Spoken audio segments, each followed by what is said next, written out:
नमस्कार, मैं निपेंद्र कुमार और आप देख रहे हैं समाचार टीवी। जिस तरह से औरंगाबाद के महावर गांव में रामविलास पासवान जी का प्रतिमा को जो तोड़ा गया है, उस बातों के लेकर मेरे साथ अभी मौजूद है रिया पासवान बैड गर्ल, जो कि इनसे मैं बात करता हूं कि इस मामले को इन्होंने कैसे देखते हैं। आपको हमारे चैनल में स्वागत है। धन्यवाद। और इस तरह से रामविलास पासवान जी का जो प्रतिमा को तोड़ा गया है, इस मामले को आप कैसे देखते हैं?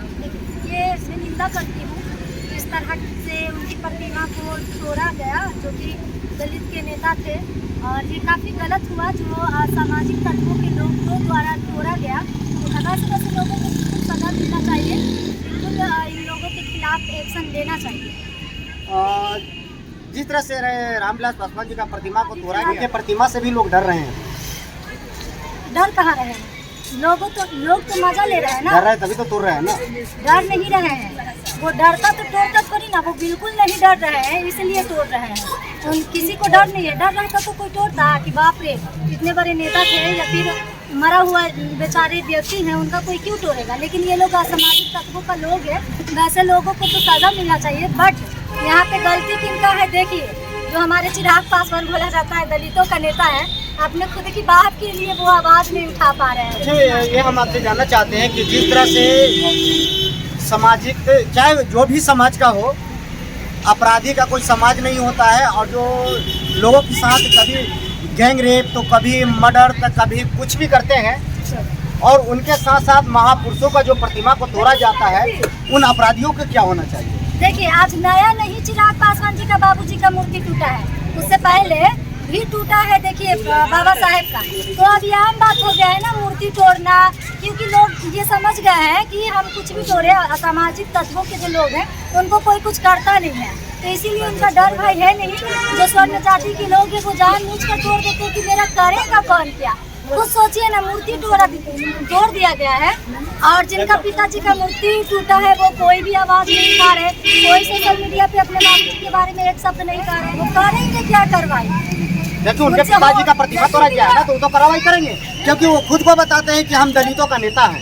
जी नहीं, बिल्कुल नहीं, वो दलितों का नेता नहीं है। सबसे पहली बात, वो सर्णों का नेता है। वो कैसे आप कह सकते हैं? आप आरोप लगा रहे हैं उनके ऊपर ना। बिल्कुल आरोप हम झूठ मूठ कर थोड़ी लगा रहे हैं भाई, हमारे पास साबुत ना है कि हवा में हम बात आप कह रहे हैं कि चिराग पासवान जी दलित का नेता है, तो आप उन पे आरोप लगा रहे हैं ना। आप आरोप लगाने के लिए आप समझ सकते हैं कि आपके साथ कोई कार्रवाई भी किया जा सकता है। आपको डर नहीं लगता उनके? हमको डर, हम स्वतंत्र है, संविधान हमारा अधिकार है कि हम आप स्वतंत्र है तो कुछ भी बोल दीजिएगा। कुछ भी क्या बोल देंगे? तो चिराग पासवान जी के लिए आप बोल रहे हैं ना। हाँ, हम बोल रहे हैं, हम हवा में नहीं बोल रहे हैं, हमारे पास प्रूफ है ना जी। देखिए, हरेराम पासवान जी का हत्या हुआ था नालंदा जिले में, जिसमें कि हम लोग खुद प्रोग्राम लगाए कि चिराग पासवान जी वहाँ आए।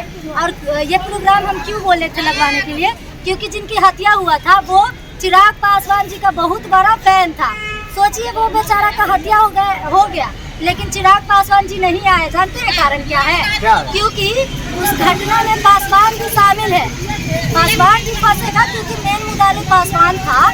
पासवान बुला कर ले गया और स्वर्ण जाति के लोगों द्वारा हत्या किया गया। तो बताइए, ये जो है इंसान ये देखते हैं कि भाई हमारा जात का जहाँ वोट मिले वहाँ अगर अपराधी भी रहे, अगर हमारे जात के लोग बलात्कारी भी रहे तो उनको बचावा करना। तो सोचिए दलित का नेता कैसे है भाई? लेकिन कानून ये चीज नहीं मानता है ना। कानून को कहना है कि जो गलत है, चाहे वो जाति किसी भी हो, और कानून का कोई जाति नहीं होता है। कानून का जाति नहीं होता है। जाति देखिए सबके लिए बराबर है, जो कानून है तो उनके लिए भी बराबर है। अगर आप ही गलत कीजिएगा तो फंसिएगा। लेकिन ये लोग देखिए समाज के नाम पे ना समाज को ठग लेते हैं। ठगने के बाद इनकी हत्या हो जाए, मर्डर हो जाए, बलात्कार हो जाए, उनको कोई लेना देना नहीं रहता है। रिया जी, आपसे हम यह जानना चाहते हैं कि जब चुनाव के माहौल आता है, उस समय जो नेता रहते हैं जनता को पैर पकड़ने तक जाते हैं, लेकिन उनके पास अगर कोई समस्या आता है तो उस समय वो कहाँ चले जाते हैं? उस समय उनके पास समय नहीं रहता। उस समय वो दिल्ली जाते हैं, मुंबई जाते हैं, और जब वोट का समय आता है तब आते हैं। वही समय ना, उस समय कहाँ से आ जाते हैं? आ जाते हैं ना। उसी समय लोगों को देखिए, दलित ही बेवकूफ है। हम दूसरों को क्या कहें? जो दलित है बेवकूफ कैसे हैं? कैसे नहीं है? आप वोट दे रहे हैं जब वोट पड़ने आ रहा है तो, और जब खुद की काम कर रही है आपको तो आपके पास वो नहीं आ रहा है, और आप जो है बेवकूफ की तरह उन्हें हर बार मौका दे रहे हैं। तो आपसे ज्यादा बेवकूफ है कौन? आप अपना अपना हक अधिकार के बारे में उनसे बात भी नहीं कर पा रहे हैं। वो आपका वोट लेकर आपको ठग कर चला जाता है दिल्ली, और वोट का समय आए तो आपका गोर हाथ पड़ता है और आप उस समय पिघल जाती है। तो गलती हम लोगों का है ना। चिराग पासवान जी से आप क्या उम्मीद रख रहे हैं कि जबकि वो अपने पिता की लड़ाई नहीं लड़ सकते हैं तो समाज की लड़ाई क्या लड़ेंगे? देखिए, हम उनसे हाथ जोड़ते हैं, उनसे हमको कुछ का उम्मीद नहीं है। वो बस एक नेता है जो कि स्वर्ण जाति का नेता है। उनके पीछे आगे पीछे जो भी है स्वर्ण जाति के लोग हैं, और वो दलितों का नेता नहीं है। और उसके बाद जो है जो खुद की बात के लिए आवाज नहीं उठा पाया। कौन पासवान का लड़ाई लड़ा है बताइए तो जरा। क्या वो को इंसाफ दिलाए हैं बताइए तो? कितने लोगों को इंसाफ दिलाए हैं ये बताइए आप। वो बहुत सारे के इंसाफ दिलाए हैं। के नामों में बताओ ना।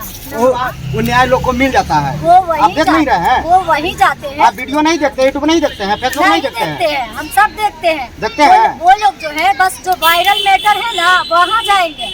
जहाँ बलात्कार भी हो जाए, वायरल नहीं है तो वहाँ चिराग पासवान नहीं जाएंगे। उनको वायरल मैटर चाहिए, तब तो वो भी चमकेंगे। ये ठीक है भाई, हम मानते हैं सब जगह जाते हैं। के को वो इंसाफ दिलाए हैं? राकेश पासवान जी का हत्या हुआ, क्या इनको वो इंसाफ दिलाए थे?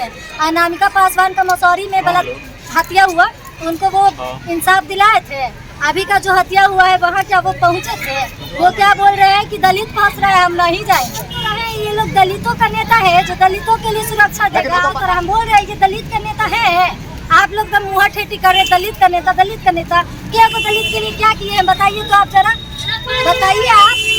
आप मीडिया है ना जी, बता नेता बोल रहे हैं। एक लड़की मध्य प्रदेश की सुसाइड नोट में चिराग पासवान का बहनोई का नाम लिख के सुसाइड करने की कोशिश की, और वो लिखी। ऐसा क्या हुआ कि वो खुद को सुसाइड करने के लिए चली गई? कुछ हुआ होगा तब तो लिखी है। वो लिखी थी कि ये लोग सत्ता पक्ष लोग हैं, उन लोगों से मैं नहीं जीत पाऊंगी, इसलिए मैं अपने आप को खत्म कर रही हूँ। मेन जिम्मेदार चिराग पासवान और उनके बहनोई को बताइए। आप देखिए सोशल मीडिया पे कितनी वायरल ये हो रही है।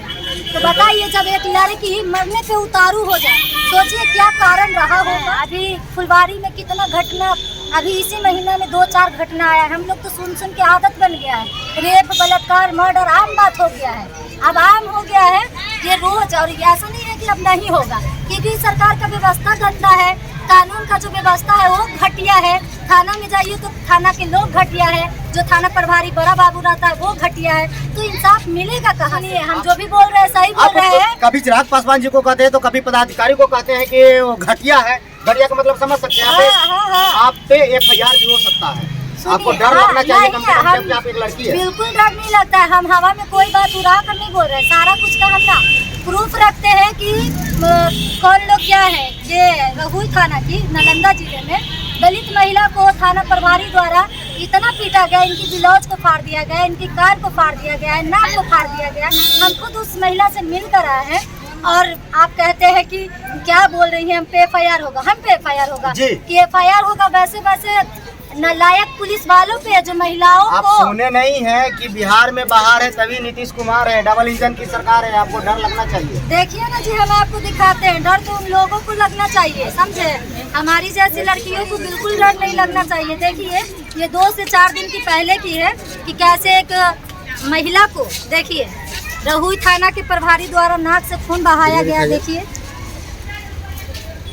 और दिखाया आपको ब्लाउज फाड़ा गया है। अब क्या ही दिखाए। ऐसे अपराधियों के लिए आप क्या मांग कर सकते हैं सरकार से? देखिए, थाना व्यवस्था बिल्कुल हर जगह की, एक जगह की मैं नहीं कह रही हूँ, हर जगह की घटिया है, जो कि प्रशासन का ये अधिकार नहीं है कि आप महिलाओं को इतनी गंदी तरीके से मार सकते हैं। लेकिन महिला बेचारी को पता नहीं है, वो डर जाती है पुलिस के नाम पे।